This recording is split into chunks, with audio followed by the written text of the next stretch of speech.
करिला भजनिया इनकर होई है उधार हो भैया। यीशु के शरणिया मिले सुखवाय पार हो भैया। करिला भजनिया इनकर होई है उधार हो भैया।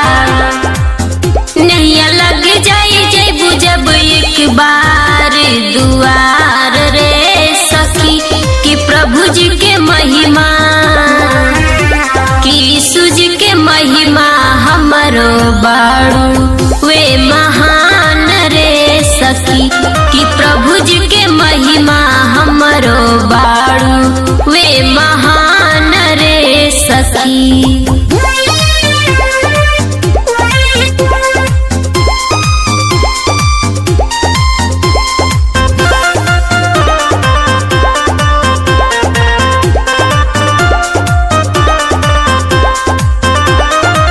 सबका के देले प्रभु यीशु जी सहारा। कर दी है तोहरो भैया नैया के किनारा।